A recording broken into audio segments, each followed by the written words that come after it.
Ça tourne en boucle comme BFM, t'existes plus comme REM. Tout est en grève comme RER, ça capte partout comme France Inter.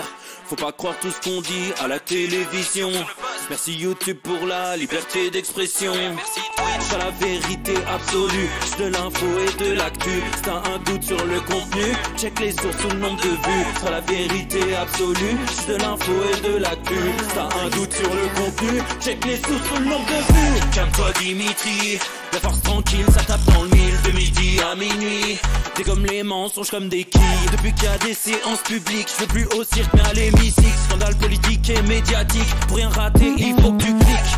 Mec c'est Rémi, le meilleur du pire en ligne de mire. Aucun parti pris, que des avis bien réfléchis. J'ai encore bourré comme un Polac, donc je pensais voir Laurent Ournac. Je crois que je suis toujours à côté de la plaque, mais en politique c'est qui est le crack. Ouais je sais qui est le crack. Juste milieu. Je crois que je sais qui est le crack. Ça lit des kilomètres de presse pour faire un résumé express. Ça charbonne comme un chinois avec la qualité d'un bavarois. On sera en retraite après notre mort, on sera bouffé par l'inflation. Dans le doute je vais voter Voldemort pour les prochaines élections. Passe de la country à la drill sans transition. C'est pas une bonne idée de me confier cette mission. Si t'aimes pas, dégoûte pas les autres. C'est pas moi qui le dis, moi je suis le roi des pauvres. Pour réfléchir, j'ai qu'un euro, non, moi je tomberai pas dans la fraude. Je prononce Mittel, comme Angela Merkel. Désolé, je fais ce que je peux, je trouve ma répartie chez Lidl. Des enquêtes exceptionnelles, pas de langue de bois et de l'humour. La revue c'est juste mensuel, les vidéos c'est juste tous les jours. Ouais, c'est juste tous les jours. Juste milieu. Regarde ça tous les jours. Juste milieu. Désolé pour mon manque de répartie. Je sais même pas ce que je débite. C'est dur la géopolitique. Ou un peu comme ma... République. Ma République, non? C'est dur la République quand même, non? Ouais? Non? Ah non, c'est mou, non? Ouais, les mecs se font chier, on dirait un peu. Ouais, c'est un peu mou. Enfin, ça dépend dans quel pays. Ouais. Bah, j'y connais pas grand chose, moi. Et c'est quoi une démocratie déjà?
Ça tourne en boucle comme BFM, t'existes plus comme REM. Tout est en grève comme RER, ça capte partout comme France Inter.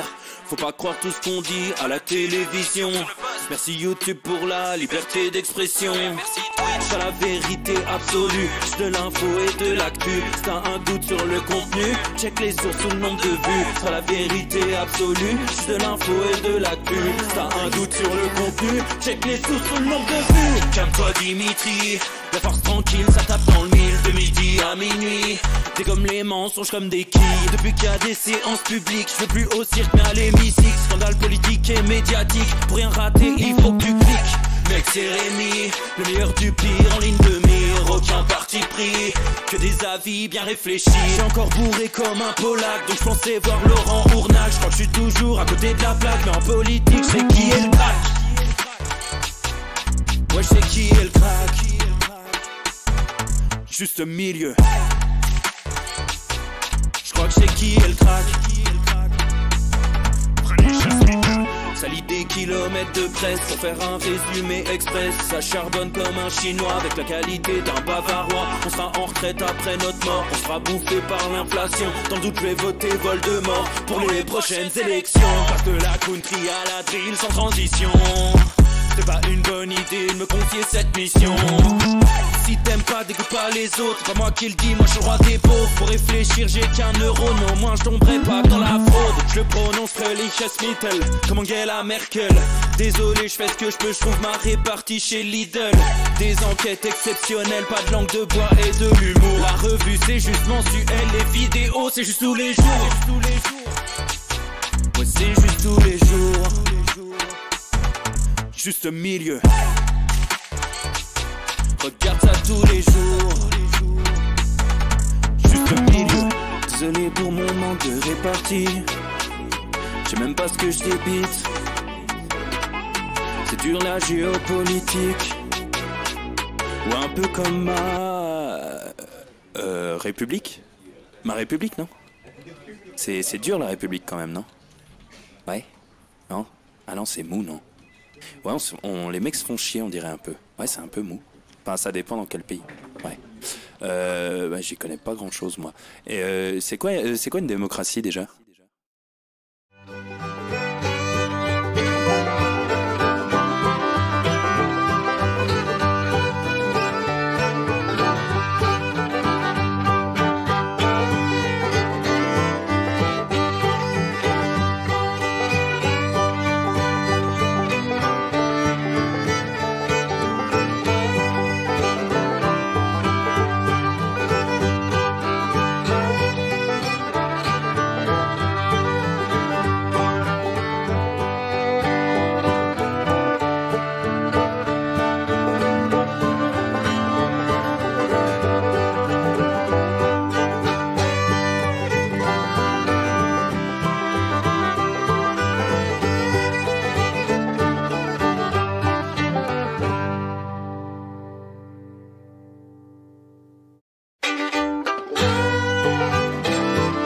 Messieurs, dames, bonjour à tous, il est l'heure, 2 minutes d'avance et c'est toujours plus de plaisir, 2 minutes, ça peut changer une vie, hein, je sais de quoi je parle, j'espère que vous êtes au taquet, j'espère que vous allez bien, ça va aujourd'hui, on est mercredi, tout est permis naturellement, émission musclée, hein, vous l'avez vu au titre, il va y avoir du Aurore Berger, il va y avoir l'affaire de Bordeaux, aïe, aïe, aïe. J'ai préparé un script, j'ai préparé un truc, on en a pour une demi-heure, 45 minutes. Je vous préviens, ça va chier les bulles carrées. Soyez au rendez-vous, séquence spéciale affaire de Bordeaux. Là, il y en a marre, et quand il y en a marre, il y a mal à barre, naturellement. Donc voilà, attention, ça va envoyer du bois aujourd'hui, je vous le dis tout de suite, pour le programme qui vous attend en ce jour de fête de la musique. Hein. Bien sûr, une fête dont je n'ai absolument rien à foutre, hein, voilà, qu'on soit bien d'accord. Ça ne m'empêche pas d'écouter Louane et Kenji, même quand on n'est pas le 21 juin. Voilà, c'est important de le rappeler. Merci à Shaki42 qui vient de sub, c'est le 8e mois. Mister Deans également, ça fait plaisir. 13e mois, ça c'est fort. Merci à tous les copains, installez-vous confortablement et en plus, nouvelle séquence. Je vous l'ai dit hier parce qu'il va falloir vous faire, c'est comme ça. C'est ma liberté de twitcher. On va ouvrir les Justes Bistrots désormais jusqu'à la fin du Tour de France. On va l'ouvrir avec une nouvelle séquence qui va être co-animée façon Hit Machine. Charlie et Lulu, vous savez, avec l'album Panini du Tour de France. On va ouvrir une pochette par jour pour savoir les cyclistes qu'on a. C'est normal, on fait ce qu'on veut, c'est notre Twitch. Je vous avais promis que ça n'aurait aucun sens. Donc j'appelle mon assistant Panini, le roi du Panini. Bonsoir. Il est souple, il est fort, il est aiguisé. Je t'en supplie, installe-toi. Fais comme chez moi, naturellement. On va se faire une petite pochette. C'est la petite pochette. Je vais poser les questions dans le chat et Rémi, vous allez essayer de trouver de quel cycliste on parle, mesdames et messieurs. Et bonjour, au fait, si j'ai oublié de dire bonjour. Alors, il peut s'agir du maillot d'une équipe. Hein, rappelle, hein. Voilà, vous devinez dans le chat, il peut y avoir tout le monde, hein, attention. Alors. C'est la pression. Je pense que c'est Julien Alaphilippe, là. C'est sûr. Déjà, C'est Alaphilippe. J'en étais sûr. oh, Ah! C'est terrible ce qu'on vit. mesdames et messieurs, Rémi, ici présent, grand maître cycliste, j'ai dans ma main un vélo d'équipe. C'est un vélo d'équipe. Donc il faut trouver la carte vélo d'équipe. C'est un vélo tout carbone, bien entendu, frein à disque. C'est normal, c'est la fête de la musique. Ah, disque. Attends, mais... Ouais. Bah, en fait, c'est noir Ouais. et bleu. C'est la Movie Star. C'est gagné. Et en plus, il brille. Merci. C'est la Movie Star. On remporte ce vélo. C'est un vélo qui Magnifique. brille. Voilà, et ça brille. Ça, c'est une carte importante. Ah, il est très beau. C'est un canyon. Ils sont très beaux, ces vélos. Je le rappelle. Ça, c'est du tout carbone. Le Ça, son ça fait ou c'est que moi?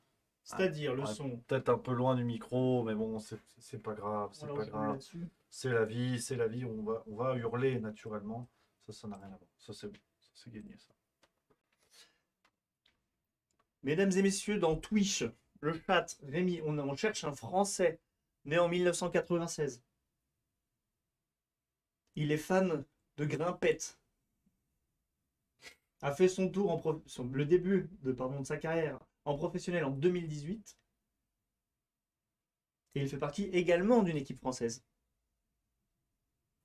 C'est Alexis Villermoz. C'est non. Non, les jeunes, on va pas parler que vélo là. Quelle équipe? Équipe française. Ouais, Barguil. On a Barguil, le biscuit corse, non? C'est non. C'est pas ça? Il vient de l'AG2R, la mondiale. Ah non, c'est aussi Citroën mondial. C'est comme ça maintenant. C'est Putain. Benoît Cosnefroy. Pas du tout. Boigny non plus. Mbappé peut-être. Vigna. La G2R, la mondiale. Cyril Gauthier. Non. Parce qu'on peut. Je demande la première lettre du nom de famille. P. P. C'est même une double P si je peux me permettre.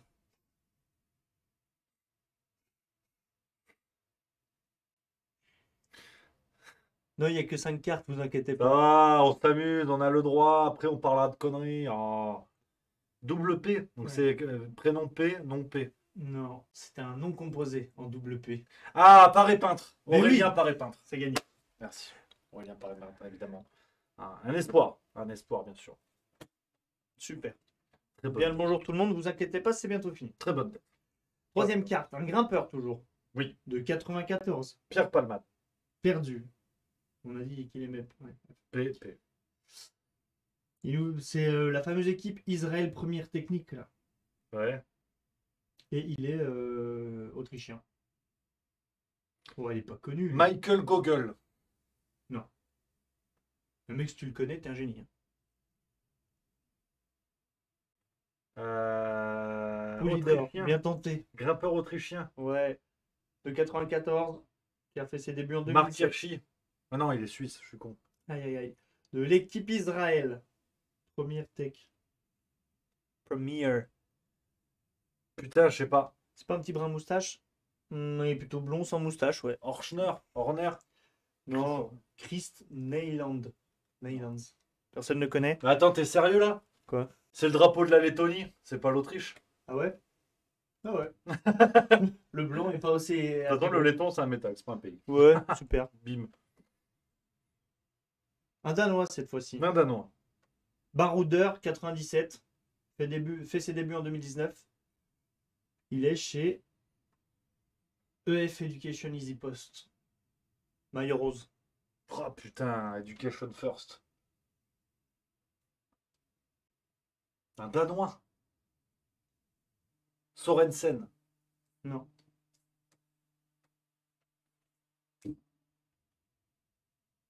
Krag Andersen. Soren Krag Andersen.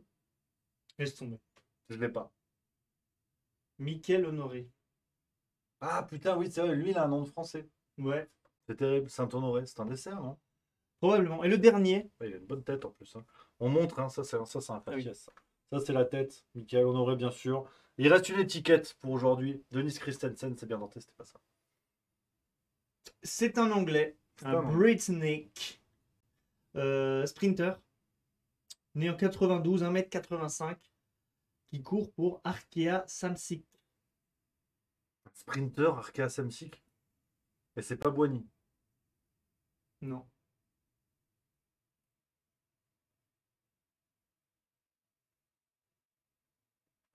Alors là, Michael Matthews.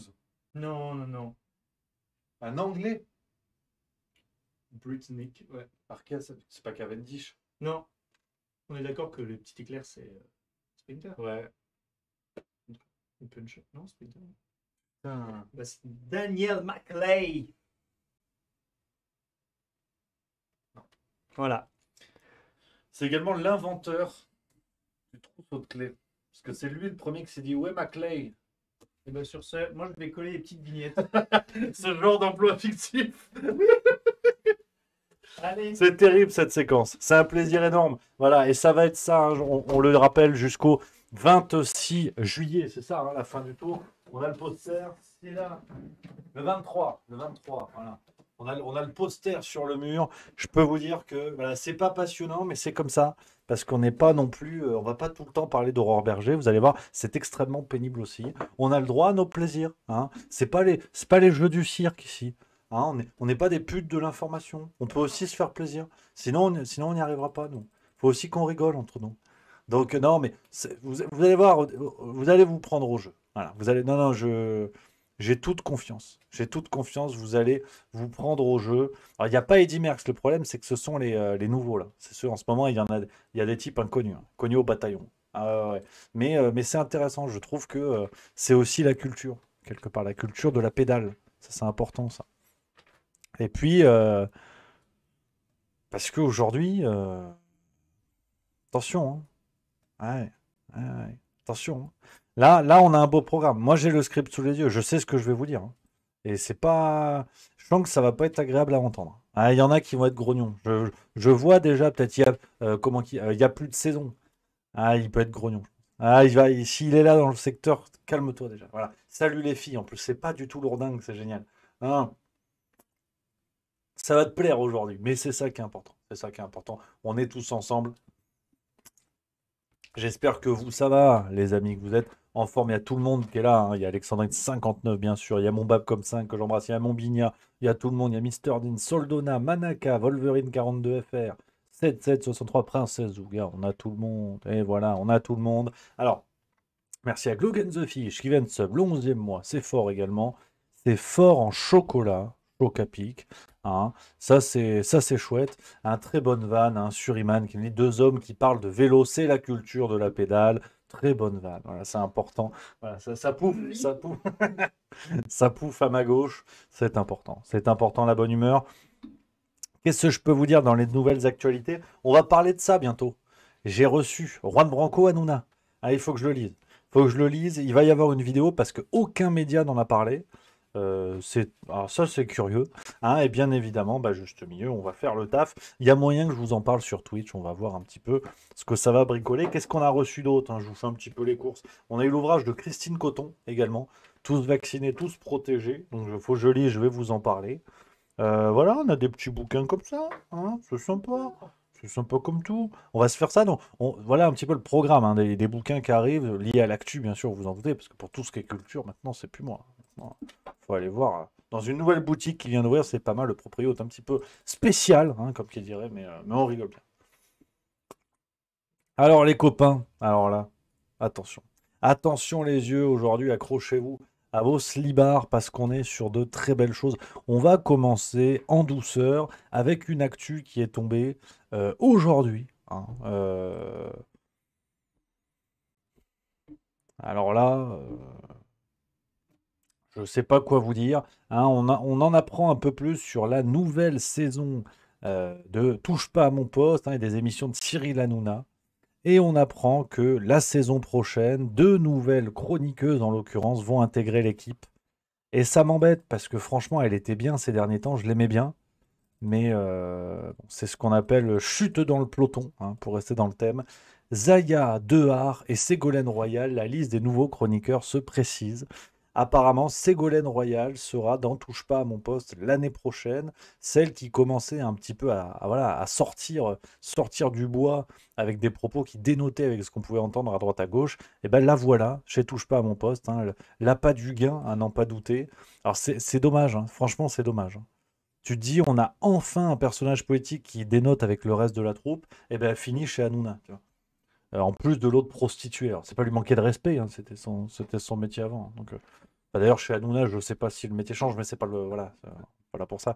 Mais non, c'est vrai que Ségolène Royal, putain, tu commences ambassadrice d'épaule, tu finis chez Hanouna ambassadrice des popoles. C'est par rapport à la bite, en fait. C'est sûr que c'est triste. C'est sûr que on peut parler de déchéance, hein. Quelle indignité, nous dit 7763, effectivement. Moi, j'ai un peu peur. Alors, on en papote, hein. Dites ce que vous en pensez, bien sûr, dans le chat, les amis. Et aussi, je le redis, parce qu'à chaque fois, je le dis, mais on ne le fait pas. N'hésitez pas, si vous voulez intervenir en direct, et notamment sur la séquence de tout à l'heure, sur ce qui s'est passé à Bordeaux, hein, l'agression à Bordeaux, on va en parler. Si vous voulez intervenir, venez dans le Discord de Juste Milieu, dans le salon vocal, vous me le dites. Et puis moi, je viens vous chercher et on discute, hein, radio libre, bien sûr. On est tous ensemble et ça, c'est important, voilà, que tout le monde puisse papoter. Mais donc, dans le chat, hein, je vois, réagissez aussi dans le chat, bien sûr, concernant cette affaire Ségolène Royal. Il y a Roma83R qui nous dit elle va justement pouvoir avoir un discours contradictoire comme Divisio avant. Bah, je suis pas sûr en fait. Je suis pas sûr parce que on, on est sur un discours contradictoire qui a d'abord l'intérêt de faire de l'audience. Et qui, à la limite, c'est une bonne chose, hein, qu'on soit bien d'accord, qu'on soit bien d'accord. Mais par contre, ce qui m'embête, c'est que cette position, même si elle est nécessaire et que ça permet d'entendre autre chose, cette position pervertit, d'une certaine manière, au sens du terme, hein, pervertit l'énonciateur, on va dire, celui qui sort ces propos-là. Ça devient un personnage de théâtre et, comment dire, la sincérité de ses propos est mise en doute dans la mesure où il appartient à une forme de pièce de théâtre. Et je pense que c'est ce qui s'est passé avec Fabrice Divisio, que je salue, que j'embrasse et dont je respecte bien évidemment le courage et les positions au début du Covid. Mais au bout d'un moment, ça devenait caricatural, comme le sont tous les chroniqueurs de Touche pas à mon poste. Et l'émission est construite comme ça, chacun incarne un rôle, comme dans une pièce de théâtre. Il y a un peu le vieux énervé qui est Gilles Verdez, le séducteur libidineux qui serait Jean-Michel Lemaire, la vieille mamie un peu dingo qui était Isabelle Morini-Bosque fut un temps, la bimbo qui a pas sa langue dans sa poche qui était Nora Malagré, puis d'autres ensuite. Enfin, on a des personnages, et je pense que Fabrice Divisio, bon gré mal gré, l'est devenu aussi. Et qu'en fait, ce qu'il disait, presque on pouvait. Enfin, la question n'était même plus que ça soit vrai ou dissonant avec le reste du discours, c'était que bon, bah, c'était son personnage et il le sortait. Donc voilà, je suis pas sûr que ce soit une bonne chose. Ségolène Royal va passer pour une cagole, à n'en pas douter. Et bon, bah voilà quoi, si c'est pour finir qu'elle se mette à débattre avec Mathieu Delormeau, ça me fait un peu peur. Donc voilà. Alors il y a Monsieur Noob Noob qui dit qu'il doit avoir un sacré pouvoir de persuasion dans cette émission quand même. D'ailleurs, si on te proposait un débat sur TPMP, tu irais, Rémi. Alors, franchement, c'est pas un excès de boulard, hein, mais je vous avoue que je me suis déjà posé la question. Sait-on jamais, tu vois? Tu sais pas. Et en vrai, non. Non, parce que, alors, faut être clair, tu as pas du gain, en tout cas du gain en termes d'audience, ça pourrait être un coup de pouce pour Juste Milieu, et en fait, pas tant que ça, parce que, je sais pas si vous voyez la chaîne, comment qui s'appelle? Merde, Bench and Cigare, Bench and Cigare. Il y était allé, donc c'est un monsieur qui fait la muscu, qui mange de la viande et tout. Il était allé sur Touche pas à mon poste, euh, dans une séquence mémorable, hein, face à une végane notamment, et face à Benjamin Ledig, le mec qui twerkait dans les églises. Et ça avait offert une séquence complètement folle. C'était celle-là, hein. Je mets un extrait rapide, parce qu'on va pas faire 3 heures là-dessus. Mais vous vous en rappelez, elle était complètement givrée, l'autre. Marche pas. Le lyrique ne marche pas. Vous avez essayé le câble? Les larmes ne marchent pas. Nous sommes emprisonnés, nous avons la police qui nous harcèle. C'est pas possible, on peut pas la laisser. La cellule Déméter qui nous met en prison. Nous ne Voilà, bon, suicidons. bref, vous avez compris l'idée. Et Baptiste Marchais y était allé à ce moment-là, et effectivement, sa chaîne YouTube avait explosé. Il avait pris 40 ou 50 000 abonnés d'un coup. Sauf qu'aujourd'hui, bah, Bench and Cigar, c'est à 289 000 abonnés. Alors, il a quitté, il est revenu sur une autre chaîne, hein, je crois, quelque chose comme ça. Mais en fait, le coup de promo, on va dire, est certes intéressant, mais extrêmement éphémère, en fait. Et donc, si c'est pour y aller, passer pour un gland, participer à une machinerie dans laquelle je n'ai aucune prise, et où, en fait, bon, bah, t'arrives, t'es un ingrédient dans le taboulé, donc, si tu veux, c'est pas toi qui fais la diff. Potentiellement passer pour un con, alors ça, tu me diras, ça dénote pas énormément, mais que derrière, en plus, le gain soit très marginal, bon, honnêtement, non. Je préfère passer pour un con tout seul dans ma cahute, ça ira très bien comme ça. Donc, bah après, voilà. Dites, hein, dites ce que vous feriez, vous, dans le chat, hein. Mettez oui ou non en majuscule. Tiens, je suis curieux d'avoir votre avis. Savoir si. Ouais, si tu veux. Ouais, si t'as envie. Mais attends, je peux le faire, je crois, maintenant. Ça, j'ai compris la dernière fois. Ouais, Faut taper Paul. ouais. Et après, ça me met le truc. Ouais, man. Voilà. Je veux ouais, voilà, je l'ai fait comme ça. Tu peux coller tes petites étiquettes tranquille. C'est bon, j'ai fini. Je peux passer au coloriage? Je vous mets le sondage. Regardez, ça va arriver à toute minute. Est-ce que je devrais aller chez TPMP? Oui ou non? Ça va durer 3 minutes. Comme ça, vous avez le temps de voter. C'est parti. Sondage en haut du chat, normalement. Ça doit s'afficher. Dites les copains. Je suis curieux de savoir ce que vous en pensez. Parce que voilà, c'est. Voilà, il y a Babcom5 qui le dit, on est d'accord, hein. Rémi, ça te mettrait un grand coup de phare sur ta chaîne, mais à long terme, je suis pas sûr que ce soit bénéfique. Voilà, là, j'ai l'impression, ouais, le non, pour l'instant, il y a 57 à 9. Ouais, j'ai l'impression que une tendance se dégage, hein. Puis bon, de toute façon, en plus, on se pose une question qui, pour l'instant, ne se pose pas dans le réel, hein. Et puis, qui ne se posera sûrement jamais, d'ailleurs. Donc, au moins, on est tranquille. Mais c'est vrai que... Ouais. Ah, c'est fort. GC Inours qui dit la qualité vaut mieux que le nombre. C'est beau, ça. T'es statisticien, peut-être? Non, tu bosses à l'IFOP? C'est beau ce que tu dis. C'est fort. Ouais. Ouais, apparemment. Ouais, Turtle Swing Max qui dit ça a tué Divisio TPMP. Symboliquement, hein, symboliquement, je suis d'accord avec toi. Je trouve que c'est un personnage qui avait vraiment du poids à avoir et je crois que le côté TPMP l'a malheureusement un peu perverti. Et quand il a essayé de retrouver une ligne vraiment sérieuse hors show, on va dire, et entertainment, bah, c'était un petit peu plus compliqué, quoi. Euh, Ouais, c'est intéressant, hein. 94 à 20. Pour vous, vous diriez non. Euh, Après, je comprends. C'est vrai qu'il y a. Attends, j'ai vu, bouge pas. Quelqu'un qui parlait, il faut débattre, et je suis d'accord. Qui a dit ça dans le chat? Ouais, même Branco aurait pas dû y aller, hein, nous dit Bubble 78. Euh, Attends, qui a dit ça? Ah, j'ai loupé, je suis con, quoi.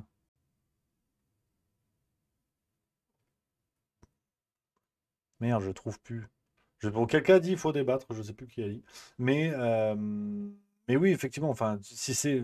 Enfin, je pense que Touche pas à mon poste n'est pas une émission de débat. Je veux dire, vous le voyez, quand vous avez Hanouna qui demande à ses chroniqueurs, quand ça lui plaît pas, tais-toi, tu dis des conneries ou je sais pas quoi et tout, c'est pas une émission de touche pas à mon poste, c'est pas une émission de débat, hein. J'aime bien l'émission au départ, le concept, mais c'est pas une émission de débat, faut arrêter les conneries, quoi. Donc, non, mais en tout cas, j'ai l'impression qu'on a une réponse, hein. 17% oui, 83% non. Au moins, c'est clair. Donc, puis bon, de toute façon, la question ne se pose pas pour l'instant. Je vous tiendrai au courant, hein, si jamais un jour ça arrive. Alors, on va y aller aussi, les amis. On va dans les petits sujets, hein, que je voulais évoquer avec vous. On a cette histoire de Roi Berger. Ouais. On va commencer en douceur. On a eu un article euh, dans le Figaro de ce matin. Bougez pas, je vais vous le diffuser à l'écran. Euh, c'est donc ça, le métavers. Ouais, c'est la question que je me suis posée parce que c'est vrai que... bon, déjà, elle a une tête... Enfin, je peux me permettre, hein, les jugements sur la gueule, hein, je veux dire, on est d'accord, hein. C'est pour ça que je le fais avec d'autant plus de facilité. Mais Aurore Berger, elle a une cabine, tu lui confierais pas les clés de ta cave. Tu sens qu'elle peut les avaler. Tu sens qu'elle peut les paumer, tu sais pas dans quel endroit. Enfin, je suis désolé, elle a une tête, ça va pas. C'est du genre Marlène Schiappa, du genre qu'on a avec Gabriel Attal, tu vois. Tu sais, c'est de la gueule d'école de commerce. Ça a chanté les lacs du Connemara pendant 3 ans. Mais quand tu donnes des responsabilités à ces gens-là, ça bafouille. Ça bafouille très très vite. Et l'article nous apprend des choses. Alors, faut que je vous le lise parce que je pensais pas que c'était à ce point-là, en fait. C'était à ce point-là. C'est-à-dire que même dans la majorité présidentielle, ils se foutent de sa gueule dans des dimensions. C'est Stargate. C'est la porte des étoiles. Ouais. Et écoutez le premier paragraphe de l'article qui est fait sur Aurore Berger, c'était aujourd'hui dans le Figaro. Aurore Berger a commencé la semaine avec un nouveau plan. Auprès de quelques proches de la majorité présidentielle, ce mardi 13 juin, au Palais Bourbon, elle teste une stratégie explosive. Elle souhaite exclure les insoumis et lepénistes de leur poste clé de l'Assemblée, remise en jeu à la rentrée. Il faut un vrai débat, fait-elle valoir après un an de tension dans l'hémicycle. En découvrant ses intentions dans le Figaro vendredi, des responsables d'opposition ont haussé les sourcils. Et auprès des élus qui l'interrogent sur cette combine, la présidente de l'Assemblée, Yaël Braun-Pivet, s'exaspère. C'est une idée d'Aurore Berger. 3 petits points. Sous-entendu, une de plus. À 36 ans, dont 20 passés en politique, la députée des Yvelines connaît par cœur ce type d'accusation. Trop impulsive, trop fougueuse, elle ne fait pas de coups à l'entendre, mais de la politique. Je ne me planque pas. Faire de la politique quand on est parlementaire, ce n'est pas un gros mot, sinon il faut faire autre chose. Ouais. Bon alors, la meuf veut concrètement déféquer sur l'Assemblée nationale, hein, et les principes, on va dire, traditionnels de l'Assemblée nationale qui veulent que des partis d'opposition soient à la tête de certaines commissions parlementaires, par exemple la commission des lois ou la commission des finances, comme avec Éric Coquerel qui est à la tête de cette commission-là. C'est une tradition de la Ve République que les partis d'opposition soient à la tête de ces commissions pour justement répartir en fait la domination sur l'Assemblée. Et elle te dit non mais en fait c'est pas bien. Ah d'accord en fait. Donc tu t'assois sur le visage de la démocratie, paix à son âme, et c'est une bonne idée en fait. Pour elle, c'est faire un coup politique. Donc si vous voulez, on est dans une bagarre qui normalement est celle d'un mois de campagne entre deux bureaux étudiants qui briguent le poste à Sciences Po, tu vois. Sauf que ces gens-là jouent avec la démocratie. Mais le problème, c'est qu'ils incarnent la pire forme de bêtise au monde, c'est celle qui se prend pour de l'intelligence. Et ça, c'est dangereux. Parce qu'un abruti qui joue à l'abruti, souvent, tu vois, bon, il y a un truc de fausse humilité, tu te dis pourquoi pas. Mais un abruti qui se prend pour un intellectuel et qui a des responsabilités, ça s'appelle la République en marche. Donc il faut faire très attention, tu vois. Surtout qu'elle a succédé à Christophe Castaner. Eh oui, au poste, ouais. Poste de président du groupe parlementaire à l'Assemblée nationale. C'est chaud, hein. C'est très très chaud. Tu succèdes à Christophe Castaner, sincèrement, c'est tendu. Et c'est pas fini, tu vois. Je pensais m'arrêter là, mais j'ai pas fini, parce qu'en fait, on peut lire à la fin, hein. Alors que les rumeurs de remaniement reprennent, ses amis projettent cette fille de comédien versaillais au ministère de l'Éducation nationale ou de la Culture. Un scénario persistant depuis 2017. Il faut dire que la députée attend son heure depuis plusieurs années. Dans le précédent mandat, il est vrai que j'aurais aimé intégrer le gouvernement, admet-elle, tout en se disant aujourd'hui heureuse à la tête du groupe et fière de ce qu'on a fait depuis un an. Donc on n'a peut-être pas fini de se la frapper. Peut-être qu'elle va être dans le gouvernement, ouais. Et là, advienne que pourra. Là, ça va être chaud. Ah, si elle arrive dans le gouvernement, puis t'imagines, après Pape Ndiaye, Aurore Berger,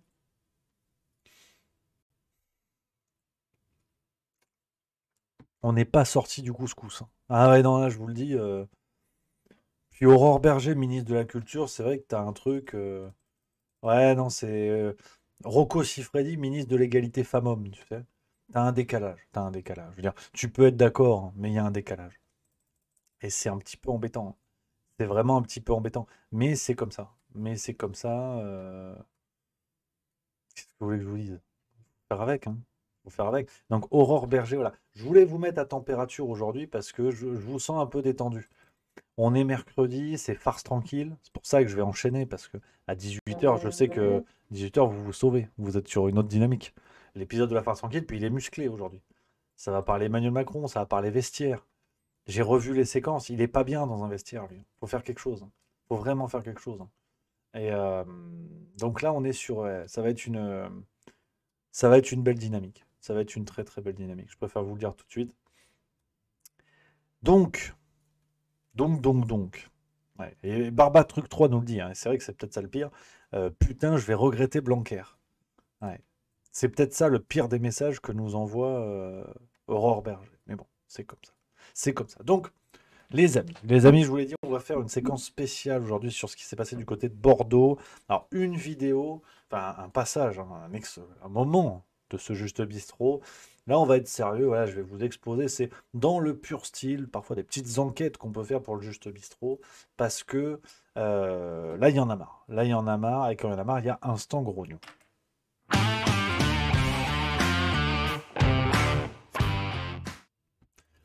Donc, cette histoire d'agression à Bordeaux qui a eu lieu le lundi 19 juin, on va en parler aujourd'hui avec toutes les précautions nécessaires. Vous allez voir une fois de plus de l'huile essentielle de juste milieu. Ah vraiment, vous allez voir parce que cette affaire m'inquiète, m'intrigue, me désole et est en train de renverser un petit peu le traitement de ce genre de drame qui arrive en France où on assiste à quelque chose de nouveau. Et je dis ça, c'est pas pour l'effet de manche, hein, les amis. Je suis tout à fait sérieux. Alors, tout est en source, vous vous doutez bien, voilà.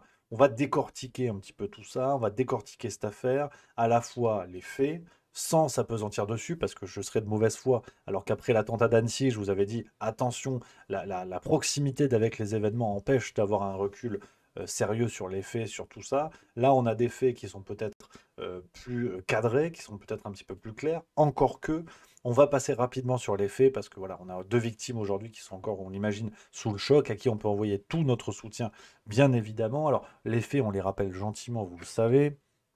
Hein, une dame de 73 ans qui a été agressée chez elle, un homme qui a tenté de s'introduire chez elle en présence de sa petite fille de 7 ans. Au départ, on a parlé d'une tentative d'agression, une tentative de vol, et vous allez voir que tout cela est bien plus compliqué. On a déjà des éléments qui émergent dans les médias concernant le profil, hein, de l'agresseur. Donc, je vous montre un article là de Rue 89 qui est sorti dans la foulée. Donc l'agresseur est né à Bordeaux le 12 juillet 1993. Alors n'en déplaise à certains, il est français. Le mis en cause est connu des services de police et de la justice avec 15 condamnations à son casier judiciaire, principalement des infractions au code de la route ou à la législation sur les stupéfiants. 15 condamnations déjà. Retenez bien cet élément parce qu'il est important sur la suite. Donc, sur les faits, comptez pas sur moi pour dire ah ouais, mais en fait, c'est un Français, mais il avait la peau noire, mais je sais pas quoi et tout. Laissons ça à d'autres. Et de toute façon, on va reparler de cet aspect-là, qui pour moi, d'ailleurs, globalement, ça n'est pas le sujet une fois de plus, parce que je préfère lâcher le morceau tout de suite. Je pense que dans la dynamique médiatique, on est face à une nouvelle affaire Lola. Et c'est sur ça que je veux développer, c'est sur l'aspect médiatique et politique de cela, parce que les faits, eux, sont indiscutables et indubitables. Donc, tout de suite, on va aller dans le vif du sujet parce que l'escroquerie de la récupération politique a encore frappé. Hein.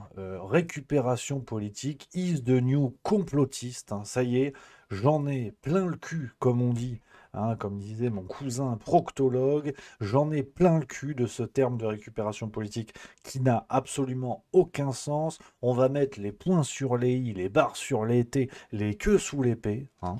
Et vous voyez là ce que vous voulez, parce que ce terme-là est en train de s'imposer dans les médias et c'est une véritable escroquerie intellectuelle. On va prendre le temps de tout découper, de tout regarder, parce que déjà, de manière extrêmement basique, de manière terre à terre, sur le sens même des mots, tout est récupération politique. À partir du moment où on communique, on s'exprime sur un événement. On l'a déjà dit hier, mais je le redis, la politique, c'est l'art de gérer la cité avec un C majuscule. Donc, quand une femme politique ou un homme politique commente un événement qui se déroule dans son pays, il commente un événement qui se déroule dans son pays. Point.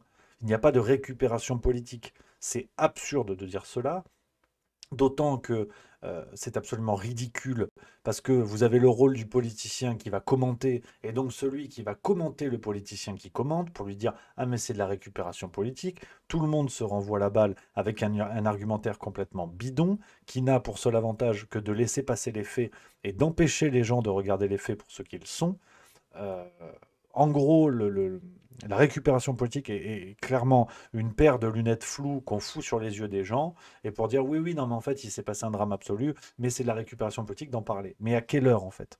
À quelle heure? C'est bidon. Ça n'est pas parce que vous parlez d'un match de foot que vous êtes nécessairement un joueur de ce match. C'est ridicule. Donc, que ce soit Libération, Zemmour, Roussel, le pouvoir en place, quand chaque parti politique, quand chaque personnage politique parle de ces événements-là, il parle de ces événements-là Point. Et bien évidemment que, de par l'origine politique des personnages qui s'expriment, on a tout de suite une grille de lecture qui est différente. C'est évident. Quand Marine Le Pen parle de ce qui s'est passé hier, elle va mettre en avant l'insécurité en France, alors que quand la gauche le fait, notamment Libération, elle va mettre en avant le côté c'est un vol à l'arraché comme il s'en passe tous les jours en France.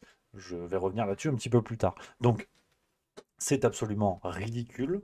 C'est absolument ridicule. C'est une fausse grille de lecture qu'on plaque devant la tête des spectateurs en leur faisant croire que s'ils s'intéressent à ces événements-là, s'ils cherchent les causes du pourquoi, du comment de tels drames peuvent arriver en France, c'est de la récupération politique. Donc ça, c'est de la cagolerie, c'est fait, on va pas faire 2 minutes là-dessus. C'est une connerie médiatique, c'est une connerie politique, point. On continue parce que pour moi le problème n'est pas du tout là. La récupération politique, si vous voulez, c'est un premier, comment dire, un premier piège qu'on va mettre sur la route de ceux qui veulent s'intéresser à ces affaires. Donc ça dégage. Deuxième point sur cette affaire de Bordeaux qui m'intéresse et que je voulais décrypter un petit peu avec vous, c'est très vite on a vu paraître, et je vous montre l'article, notamment chez le Huffington Post, on a pu lire cela: après l'agression de Bordeaux, la famille indignée par la récupération politique, la violente agression d'une septuagénaire et de sa petite fille de 7 ans devant le domicile familial a provoqué une vague d'indignation politique. Alors, il faut rappeler sur cet élément-là, que tout provient d'un communiqué de l'avocate de la famille, maître Nadège Pain, un communiqué publié ce mardi 20 juin. Donc c'est un communiqué où elle s'exprime en tant qu'avocate de la famille et pas en tant que la famille. Je joue sur les mots, mais déjà, c'est important. Ensuite, il y a la question de l'utilisation des images. Là aussi, on va y revenir, effectivement. Hein, dans le communiqué, on peut lire. D'ailleurs, on a une formulation. Hein, la famille des victimes dénonce également l'utilisation médiatique des images sans son accord explicite et sans le moindre respect pour l'identité des victimes ou leur vie privée. Ce communiqué, pour moi, émane de l'avocat. Donc déjà, c'est pas très clair. De l'avocate, en l'occurrence. Et on a, donc voilà, Maître Nadège Pain dans son communiqué. Donc vous voyez déjà, le traitement médiatique n'est pas clair. On a par moment des formulations « la famille des victimes dénonce également », et par moment des formulations « Maître Nadège Pain dans son communiqué », enfin ajoute Maître Nadège Pain dans son communiqué. Et donc Maître Nadège Pain, parce que pour moi c'est elle qui l'écrit, elle dit également « Il est parfaitement indécent de se servir de ce fait divers pour évoquer une origine ethnique ou de justifier des réformes pénales ou migratoires. La justice doit se rendre sereinement en son temps dans les tribunaux et n'est pas sur les plateaux ou les réseaux sociaux. » Alors, merci Maître Pain, c'est vrai que ça on était au courant. Maintenant, une fois que ceci est dit, il faut se creuser la caboche. Si on s'excite sur la notion d'instrumentalisation et de récupération politique, que fait cette avocate?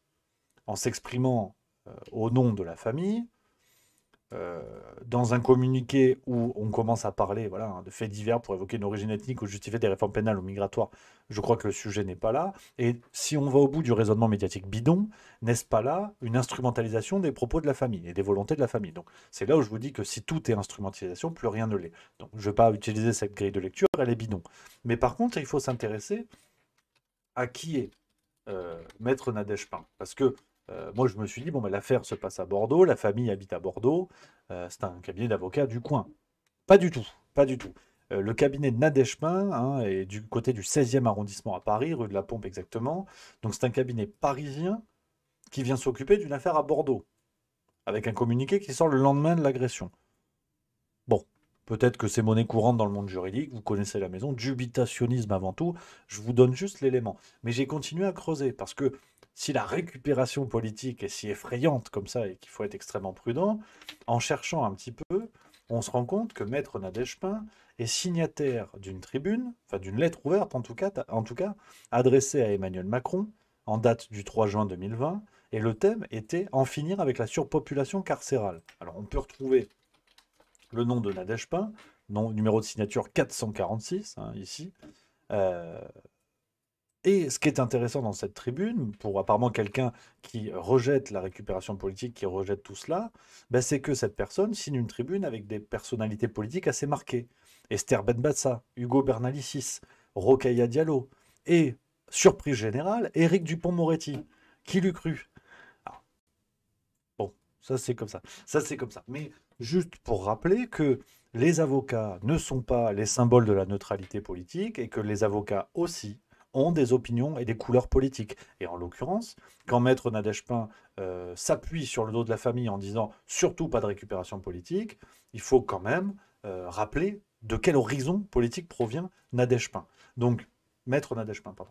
Donc ça c'est clair. Ça déjà, voilà, c'est un élément que j'aimerais bien rappeler quand même, parce que ça ne fait que renforcer l'escroquerie de cette notion de récupération politique, mais on va y revenir. Alors, on continue, parce que vous vous doutez bien que dans le monde politique, ça a été une véritable bagarre, hein. Pas de récupération politique, mais tout le monde en a parlé pour défendre de toute façon sa position, à commencer par le maire écologiste de Bordeaux, Pierre Urmic, qui lui nous a dit ceci. Pas hurler avec les loups, je pense que c'est la solution de facilité.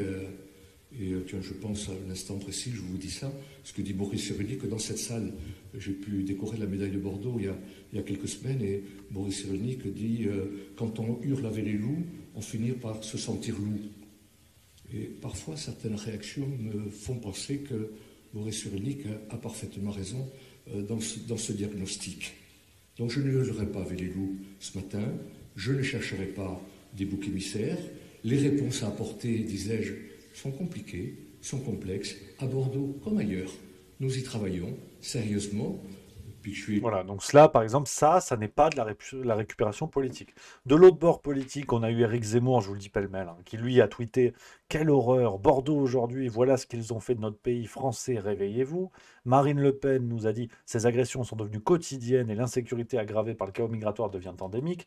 Je vous donne des réactions de tous bords, hein, pour montrer que la récupération politique est bien évidemment une enculerie médiatique et que tout le monde, comme je l'ai dit, je radote, hein, mais tout le monde, à partir du moment où il s'exprime, est dans une situation de commentaires sur les événements, donc potentiellement coupable de récupération politique. Éric Dupond-Moretti et Gérald Darmanin, eux, nous ont déclaré ceci. De commenter une affaire quand la justice est saisie. La justice est saisie, vous le savez, le procureur de la République a communiqué, et c'est le seul commentaire que je peux dire que nous sommes autorisés à faire sur ce dossier. Nous avons, je pense, une pensée très forte pour les victimes, et ça, je peux le dire, les images que nous avons vues sont absolument insupportables. Voilà, donc absolument insupportable, bien évidemment. Je vous disais tout à l'heure, hein, là on a devant nous hein, comment dire, les laurels et hardis de la justice et de la sécurité en France. Rappelons quand même que les deux messieurs que nous venons de voir, l'un est mis en examen, l'autre est ministre de l'Intérieur, enfin ministre de la Justice avant tout, Éric Dupond-Moretti, mais l'agresseur, on l'a dit tout à l'heure, 15 condamnations à son casier judiciaire. Et Gérald Darmanin vient se présenter devant les caméras, la mine grave, une sorte de cocker qui aurait paumé ses testicules, et qui dit non, quand même, c'est pas bien. Ce qui s'est passé, c'est insupportable. Disons que ça n'est pas la honte qui les étouffe. Gérald Darmanin est toujours là. Regardez quand même le bilan du monsieur. Ça confine au Guinness Book des records. Sincèrement, tous les scandales liés à la justice et à la sécurité en France qui se sont passés, le monsieur est toujours là. Donc à aucun moment, vous ne voyez ces gens dire effectivement, putain, peut-être que il aurait fallu mettre en prison ce monsieur ou autre. Donc, on a ça. On a quoi d'autre comme réaction? Je vous ai mis. On a un député de la Gironde LREM, Thomas Cazenave, hein, qui lui a dénoncé, je cite, les amalgames nauséabonds et les réactions teintées de racisme et de xénophobie. Ah, ça a le mérite d'être original. Et sinon, du côté de la République En Marche, on a eu Sacha Houlier, lui qui est président de la commission des lois, me semble-t-il. Et il y a une petite séquence. Alors pareil, lui s'est pris les pieds dans le tapis, mais avec la certitude du premier de la classe et avec la carte LREM. Donc ça n'est pas de la récupération politique, naturellement. Une grand-mère avec sa petite fille à Bordeaux, je sais pas si vous avez pu... C'est précisément pour ça qu'on a besoin d'une loi immigration, pour expulser les délinquants. Je crois que ce monsieur avait un casier judiciaire fourni. Et donc j'invite tous ceux qui font obstacle aujourd'hui à ce qu'on puisse examiner une loi immigration à lever leurs obstacles. Pour la double peine, pour les expulsions, eh bien on a besoin d'un texte. Je rappelle que l'agresseur est un Français né en France de parents français. On n'a absolument pas compris cette déclaration de Sacha Houlier. Du coup, Nawal El Hamouchi et Joseph Grosjean ont reposé la question au président de la commission des lois. Bah oui, enfin, il a un casier judiciaire et il me semble que c'est une personne qui est étrangère. Il est né en France. Bah, ça n'empêche pas, si vous avez la double nationalité, il est expulsable. Voilà, donc Sacha Ollier, hein, dans la plus pure tradition d'Aurore Berger, rappelez-vous, Aurore Berger, après l'attentat d'Annecy, qui avait dit bon, quand même, ils font chier à l'Assemblée de parler de la réforme des retraites alors qu'il y a eu un tel drame, et Sacha Ollier qui remet le couvert aujourd'hui et qui vous explique on a franchement besoin de la loi immigration, vous avez vu, pour quelqu'un qui est né en France. Donc, si la récupération existe, j'ai l'impression qu'elle est quand même plutôt bien partagée. Donc voilà un petit peu au niveau des réactions politiques qu'on a eues. On continue. Et vous inquiétez pas, on va arriver à un élément central qui a été peu occulté. C'est pour ça que je vous donne tout ça. Bien évidemment, vous vous doutez que si je vous parle d'une deuxième affaire Lola médiatiquement, vous vous doutez bien comment on va finir cette vidéo. Donc on continue avec le pas de récupération, mais dans le monde médiatique. Et là, alors là, la Palme d'Or, hein, la Palme d'Or du monde médiatique nous vient de Libération, qui a fait, voilà, c'est véritable coup de génie. Libération qui, dans un premier temps, a fait un article hein, dans la foulée de l'agression. Et on a pu lire sur Libération, dans le chapeau, un vol à l'arraché, comme il s'en produit des dizaines chaque jour, mais celui-ci a été filmé et diffusé sur les réseaux sociaux, suscitant une vive émotion et des raccourcis de la fachosphère. Bien évidemment, ça n'est pas, bien sûr, de la récupération médiatique. Libération qui minimise, là on est même sur une négation du réel, hein, un vol à l'arraché, voilà, comme il s'en produit des dizaines chaque jour en France. Donc on est dans une dynamique de faits divers. Rappelez-vous, l'affaire Lola, le traitement au départ, c'était pareil. Le problème n'était pas tant le drame, le problème était la réaction au drame, et des réactions qui ne venaient pas du bon bord, donc de la fachosphère, la fameuse fachosphère. Mais Libération, jamais avare d'une lâcheté supplémentaire, est allé jusqu'à modifier le chapeau de l'article, parce que forcément ils se sont fait tomber dessus, hein, quand même, faudrait pas croire que ce sont des guignols, ils ont changé le chapeau, ils ont dit une septuagénaire et sa petite fille ont été victimes lundi 19 juin d'une agression qui aurait été une tentative d'enlèvement de la fillette, présentant des troubles psychiatriques. La mise en cause est sortie de garde à vue et va être hospitalisée. Voilà. Et là, on arrive sur l'élément clé qui nous est offert par Libération, qui passe quand même du statut hein, d'affreux médias mensongers, hein, mensongers et qui minimisait le réel, à cet élément clé que finalement, on ne retrouve que peu hein, cette notion d'enlèvement de la fille. Vous avez vu la vidéo, alors bien évidemment, vidéo que je ne vais pas diffuser, vous vous en doutez, on va y revenir. Voilà, vous avez vu cette séquence, hein, de toute façon, on a quelqu'un qui tente de forcer la porte d'une maison, la grand-mère et sa petite fille sortent dans la rue, il bouscule les deux personnes et tente d'emporter la petite fille avec lui, qui, fort heureusement, réussit à s'échapper. Alors, un événement qui ne fait pas la une, mais l'enquête est en cours, bien sûr, qu'on soit bien d'accord. L'enquête est en cours. Donc, et ça n'est pas moi, je ne suis pas inspecteur, je suis rien, je suis juste un commentateur hein, de ça, un citoyen qui s'intéresse au bazar.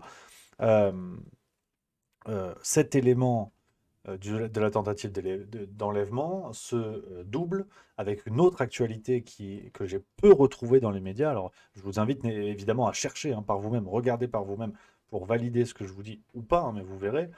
On a cet élément qui nous a été offert par France 3 Nouvelle-Aquitaine dans un premier temps, qui relate hein, ce qui s'est passé. Article en date du 20 juin 2023 à 9h54. Donc on apprend, voilà, suspect transféré dans un hôpital psychiatrique. Hein.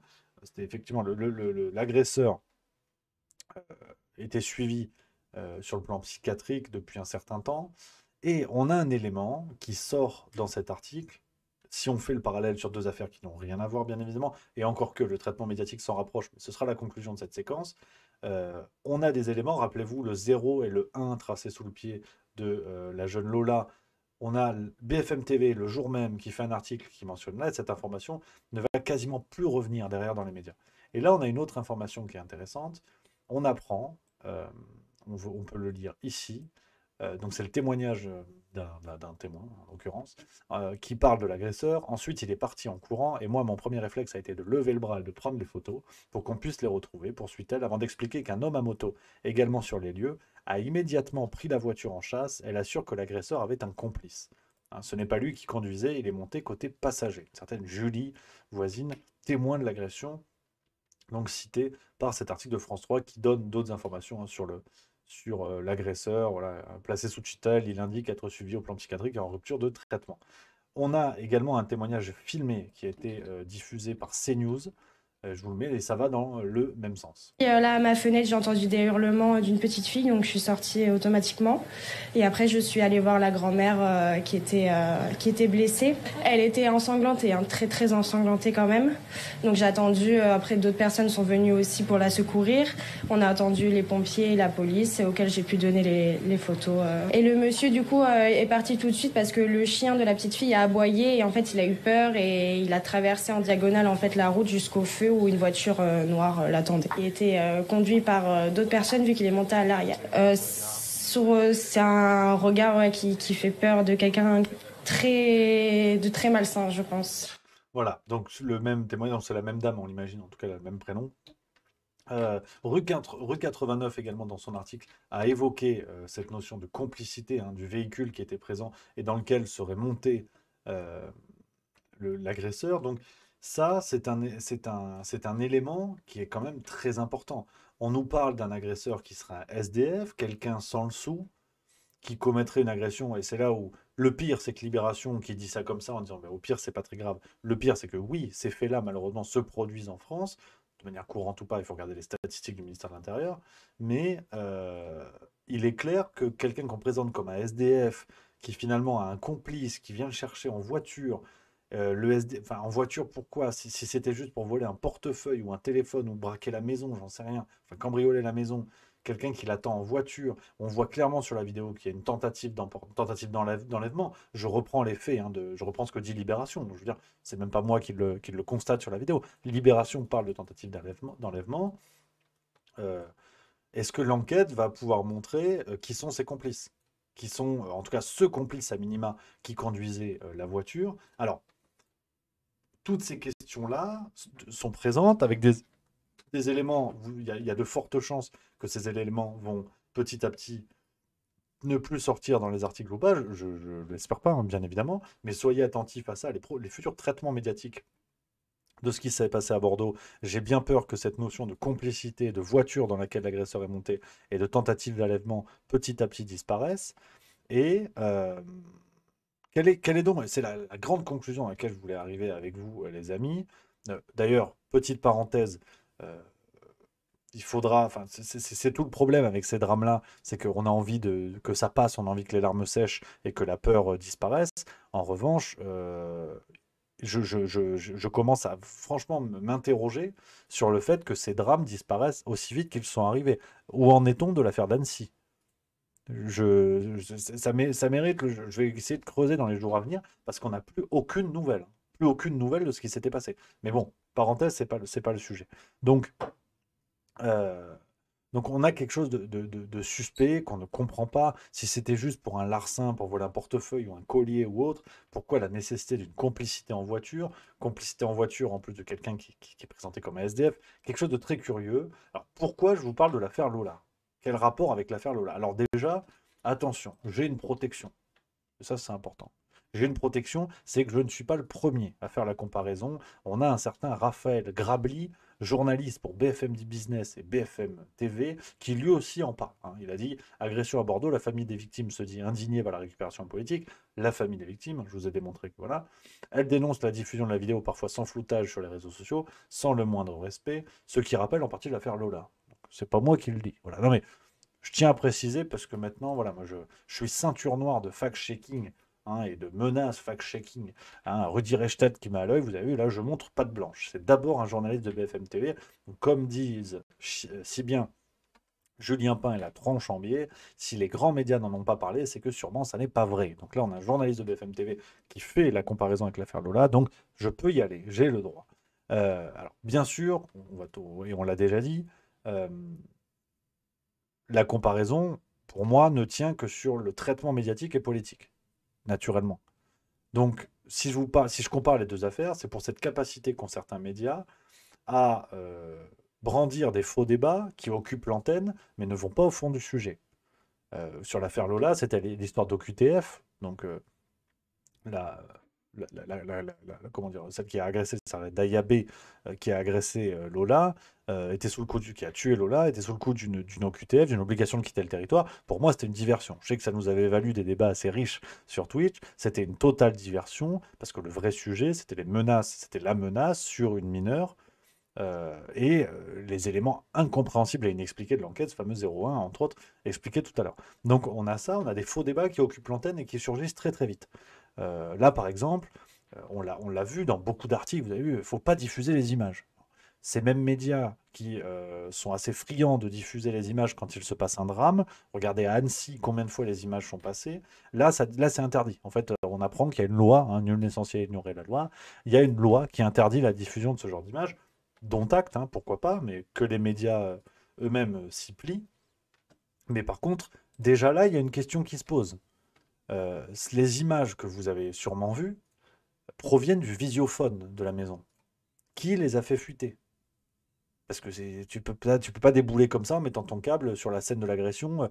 Il y a forcément les forces de l'ordre, on imagine, qui sont arrivés les premiers, qui ont pu récupérer les images. Donc qui a fait fuiter ces images déjà? Qu'on ne les partage pas, d'accord, mais qui est à l'origine de la fuite? C'est surtout ça. Qui est le premier à avoir partagé ces images? Et ça, j'ose imaginer que la police est au courant, enfin, qu'elle peut être au courant. Donc on a déjà, là encore, des zones d'ombre, plus ou moins graves, hein, qu'on soit bien d'accord. On a ça. Ensuite, on a eu le problème de l'immigration, très vite. C'est vrai que forcément, et de manière très caricaturale, c'est là où autant je veux bien rejeter la notion de récupération politique, autant il faut reconnaître que les comportements de personnages politiques, c'est lamentable. Je veux dire, la droite et l'extrême droite qui déboulent en disant « Ok, le gars est noir, c'est sûrement l'immigration », en fait, il est français. Tu vois. Manque de bol pour eux, les Français. Donc, il y a quelque chose d'extrêmement caricatural dans les réactions. Je ne parle pas de récupération politique, mais dans les réactions, c'est assez lamentable. Et certaines personnalités à gauche et certains médias à gauche comme Libération, qui eux déboulent en disant non, non, mais ça va, c'est un fait divers. Finalement, c'est pas si grave. Il faut arrêter les conneries. Donc, on a ça. On a l'élément de la psychiatrie, parce que l'agresseur était suivi sur le plan psychiatrique, et limite le problème devient celui-là, en fait la question de la psychiatrie en berne en France, maintenant ça devient ça, presque voilà, la déresponsabilisation une fois de plus de l'agresseur. On a eu un témoignage intéressant, hein, c'était ce matin ou hier, de la psychanalyste Laura Lebar, ça dure 40 secondes, sur ce point-là, je vous le partage. On a très peu de structures médicales en France aujourd'hui. Les cellules de psychiatrie qu'il y avait dans les hôpitaux ont fermé de plus en plus avec le Covid, et depuis le Covid, elles ferment de plus en plus, donc on n'a déjà pas beaucoup de centres. Mais en même temps, dans les pénitenciers, il y a de l'accès à la psychiatrie, un psychiatre qui le voit. À un moment donné, on ne peut pas tout mettre sur la cause de il y a un traitement psychiatrique. Il y a aussi des traits de personnalité, et ce que je trouve un peu dommage en France, moi qui suis une culture américaine, c'est qu'on néglige un petit peu ce volet-là. Tous les schizophrènes ne sont pas des tueurs, donc à un moment donné, il faut aussi prendre en compte ça, et effectivement, quand il y a récidive à ce point-là, alors ce n'est que mon point de vue qui n'engage que moi, j'ai pas de vérité universelle, mais effectivement, il y a des patients pour qui on peut rien faire, et où pour protéger la population, il vaut mieux l'enfermement. Voilà, donc on a cet avis effectivement que je trouve assez clair, auquel je souscris en n'étant pas du tout spécialiste de la question, qu'on se met d'accord. Donc là aussi, sur la question de la psychiatrie, on a une sorte de grille de lecture qui est appliquée pour dire non, non, mais le vrai problème est là. Sauf que Libération parle d'enlèvement. Pourquoi? Pourquoi l'enlèvement d'une jeune fille mineure de 7 ans? Au départ, parler de vol à l'arraché pour des valeurs, bah, écoute, à la limite, sur ce qui est dit, un SDF qui volerait un portefeuille, qui volerait un collier pour le revendre et avoir un petit peu d'argent, effectivement, on ne peut que le condamner, mais à la limite, on peut le comprendre. Pourquoi voulait-il enlever cette jeune fille de 7 ans? L'enlever, c'est Libération qui parle d'enlèvement. Donc, on a ces zones d'ombre-là, on a ces faux débats qui sont dans les médias, et vous allez voir qu'ils vont continuer encore quelques jours. Et finalement, la conclusion qu'on peut trouver à ça, bon, elle n'est pas, attention, hein, je ne me suis pas foulé le fion non plus pendant 6 semaines là-dessus, mais la conclusion, elle est évidente, c'est que on a des zones d'ombre extrêmement problématiques, clairement. Cet enlèvement qui est évoqué dans plusieurs médias pose vraiment problème, comme dans l'affaire Lola. On a des zones d'ombre qui ne seront peut-être jamais éclaircies, et ce qu'on constate aujourd'hui, que ce soit sur la ligne politique ou même dans les médias, ce qu'on constate et ce qui est terrible, c'est que on a en vérité une caste médiatique et un petit peu politique, mais surtout médiatique, qui prend ces affaires, qui les enferme dans des coffres forts et qui vous explique que l'instrumentalisation, c'est pas bien. Et sauf que ce qui se passe aujourd'hui, c'est que sur ces drames-là, voire sur ces attentats comme à Annecy, on a un récit qui se met en place extrêmement rapidement, avec des outils rhétorique comme la récupération politique, ce qui est une escroquerie, comme le complotisme, ce qui est une escroquerie.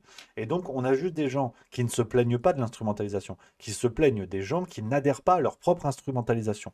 Et je vous mets la bande-annonce d'un documentaire qui était sorti, vous l'avez peut-être vu, c'était sur France 5 en mai 2023, qui parlait de l'affaire Lola. Donc on est d'accord, vous vous rappelez tous de la gravité de cette affaire. Et voilà la bande-annonce d'un documentaire qui prétendait parler de ce drame-là, d'une jeune fille de 12 ans qui a été massacrée. Et pour eux, le problème, le titre même du reportage, ça s'appelle « La fabrique du mensonge, affaire Lola, chronique d'une récupération ». Ce qui les choque, c'est ça, regardez la bande-annonce. Et c'est en cela que, pour moi, l'affaire de Bordeaux est similaire à ce qu'il y a eu sur l'affaire Lola. 5 jours après la mort de la petite Lola, tuée à Paris, l'affaire vire donc à la polémique politique. Les parents ne voulaient aucune récupération. Quand la fachosphère manipule les réseaux sociaux, cessons cette immigration meurtrière. Nos enfants commencent à être tués. Une armée numérique impose une théorie conspirationniste. C'est pas un fait divers, c'est un francocide. L'utilisation du terme francocide, c'est qu'il ne correspond en rien avec la réalité. La fabrique du mensonge, affaire Lola, chronique d'une récupération. Un documentaire suivi d'un débat, dimanche à 20h55. Voilà, donc voilà ce qui choque les médias, si vous voulez, aujourd'hui. Ce qui est complètement aberrant et ce qui en dit long sur leur rapport à ces événements-là. Donc, et pour finir, après je prendrai les messages du chat, les amis, hein, dites ce que vous en pensez. Et pour finir, en bonus, on va dire, on a en plus ces personnes... comment dire... on ne le découvre pas vraiment, hein, soyons clairs, mais les personnalités politiques de tous bords font d'abord de la communication. On va être très clair, ce genre d'affaires, ils n'en ont rien à foutre. Mais vraiment, je le pense franchement. Leurs larmes sont proportionnelles au bénéfice électoral qu'ils peuvent en tirer. Sincèrement, je pense qu'ils n'ont pas les cartes en main, ils réagissent le plus vite possible pour être les premiers à occuper l'espace médiatique, mais au fond, ça va passer. Vous avez vu quelle suite sur l'affaire d'Annecy? Quel politicien reste mobilisé en disant c'est impossible que cela se repasse sur notre territoire, on a porté atteinte à des enfants en bas âge? Quel politicien continue d'agir et de dire non, mais attendez, le sujet il est là, arrêtez de nous casser les couilles avec vos projets de loi? Personne. Donc là, c'est la même chose. C'est la même chose et ça me sidère, et c'est en cela que ces affaires pour moi sont extrêmement proches, et on voit que ça continue. Donc voilà un petit peu les copains ce que je voulais vous dire sur ce sujet-là. Alors apparemment on a une histoire de son. Attendez, bougez pas. On a une histoire, pareil, le son est faible. Comment ça? C'est vrai ça? Tout le monde est d'accord avec ça ou pas? Je suis haut là déjà. Hein. Je peux pas faire plus. Hein. Attends. En même temps je peux pas faire plus. Je sais pas comment on fait, tu me diras. Mais ça, là c'est bien là ou pas? Allô Houston, là, c'est mieux? Non, c'est pas mieux. Merde. Merci Esprit Critique qui vient de sub le 13e mois, merci beaucoup. C'est bizarre, mais c'est bizarre, normalement on a touché à rien. Non, ça va, tout le monde entend, il y en a qui entendent. Bon, je sais pas. Ouais, tu vois tes bas. Hein. Ouais. Bon. Ouais, peut-être il y a un petit truc. On vérifiera en tout cas si jamais qu'il en est, les amis. Donc, voilà, je voulais vous parler de ça parce que ça me chagrine. Et j'en ai marre. Franchement, je vais parler plus proche comme ça. J'en ai marre parce que ça devient ridicule de tous les côtés. Et on est là encore dans la mainmise médiatique qui réussit à faire gober n'importe quoi et qui invente des termes hallucinants. Genre, récupération politique, ça me rend fou. Je sais pas ce que vous en pensez, mais voilà. Merci à Subskills, Subprime, 9e mois en tout, ça c'est fort. Ça c'est très très fort. Donc, voilà les amis. Je le dis, au bout d'un moment, il faut s'exprimer, merde. Hein, quand même. Voilà. Je prends un petit peu les messages du chat hein, sur cette affaire, ce que vous en pensez. Il y a Gotham qui dit bref, encore un électeur de LFI qui va finir en tôle. Ça c'est pas cool. Merci à Vince le Picard qui vient de Subprime, c'est un petit nouveau, merci à toi. On a quoi? David Bandiera qui nous dit Maître Philippe Prigent sur Sud Radio chez André Berkoff dit que c'est une fake news de BFM. Relayer cette vidéo peut vous envoyer en prison. Ah oui, tiens, on va le regarder ça, c'est vrai. Je l'ai vu passer cette séquence. Hein, on va compléter, on va se la regarder, voir ce qu'il en dit. Voilà. Qu'est-ce qu'il nous dit le monsieur? Attends, j'ai vu passer ça. Bougez pas, je cherche le lien. Ta ta ta ta ta. C'était où? C'était où? C'était où? Ah, je l'avais vu, c'est pas vrai ça. On en a marre, on en a marre. C'est où je l'avais vu? Oh. Ouais, c'est vrai, Wonder Chris 1975. Ah voilà, relayer le réel devient un délit avec BFM. Il y a un peu de ça. Voilà la séquence. Hein. Une vidéo comme ça vous expose à des peines de prison ou des amendes est faux. On peut le dire. C'est faux et c'est mensonger. D'accord. C'est mensonger parce que vous lisez le délit, vous voyez bien que c'est pas un délit. Vous lisez la CEDH, vous voyez bien que c'est pas un délit. Vous lisez la Constitution, vous voyez bien que c'est pas un délit. Et si vous réfléchissez même davantage, vous vous dites, mais quand vous mettez 5 ans de prison, qu'ont pensé beaucoup de gens à la lecture de cet article ou de cette information? Ils se sont dit, je risque vraiment d'aller 5 ans en prison. Bien sûr que non. Bien sûr. C'est un mensonge aussi. C'est intéressant. C'est-à-dire que la peine encourue, c'est la peine qu'on va avoir, c'est faux.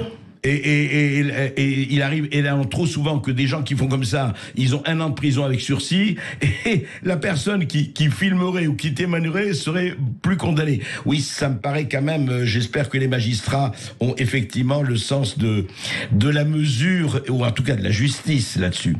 Mais... Voilà, c'est un avis complémentaire là-dessus. Alors, il y a Turtle Swingmax qui nous dit dans le chat, trop bizarre l'avocat qui parle à la place de la famille. Comme dans l'affaire Lola, il y a de quoi avoir des doutes, il y a vraiment beaucoup de similitudes. Bruno Le Maire qui met la grand-mère au premier plan avant la gamine. Oui, aussi, alors, j'ai pas mis toutes les réactions parce que pour des gens qui veulent pas faire de récupération, il y a quand même beaucoup de réactions. Donc voilà un petit peu, à 7763 qui dit on attend le débunkage de Jules Lupin, effectivement. Il y a Stealth 5 qui nous dit j'aurais préféré qu'on parle des mouvements de la Terre. Oui, mais c'est pas télé-loisir en fait. On parle aussi de ce que je veux en fait. C'est surtout ça au départ.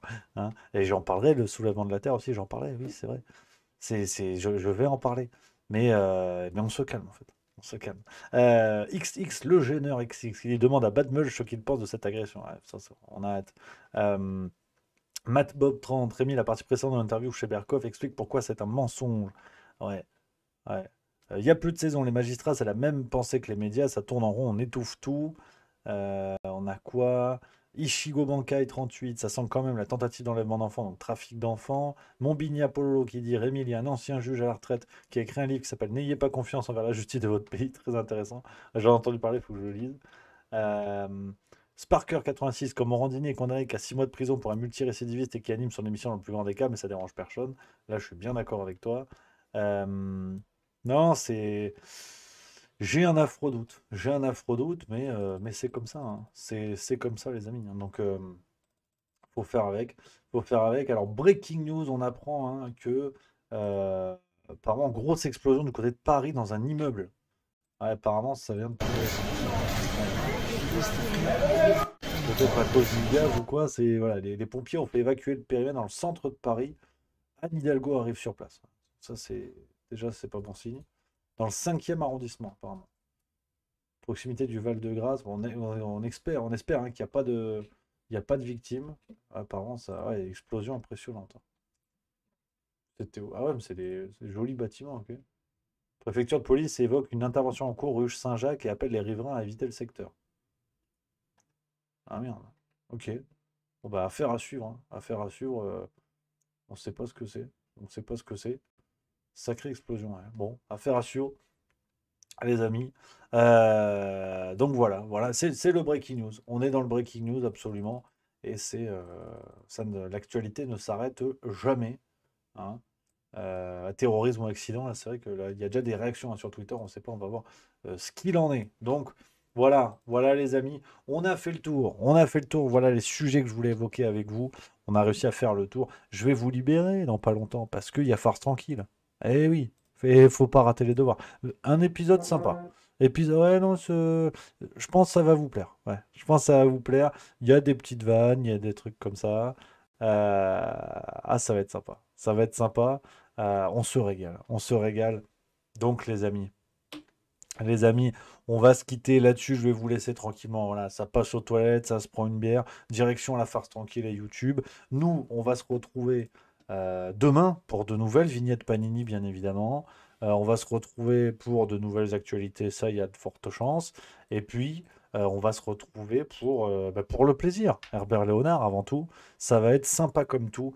Donc les copains, voilà, je vous embrasse, passez une excellente soirée, c'est l'apéro, c'est sympa. Attention s'il y a les orages, parce que ça c'est vrai, pareil, là il y a les orages, c'est chaud. Donc faites gaffe, vous mettez Camping 3, voilà, pour ceux qui ont peur un petit peu de la foudre, ça c'est bien, Camping 3 c'est sympa. Donc voilà les amis, je vous embrasse, excellente soirée à vous, vive la rigolade, et vive la France, voilà.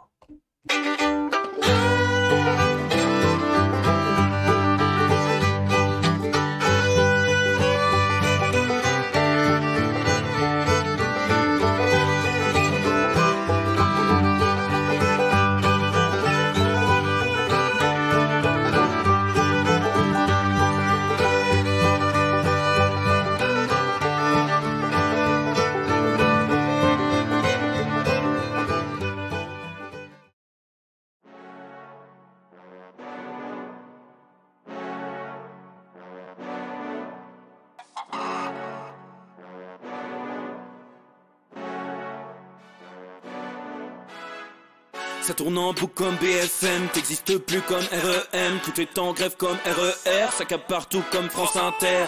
Faut pas croire tout ce qu'on dit à la télévision. Merci YouTube pour la liberté d'expression.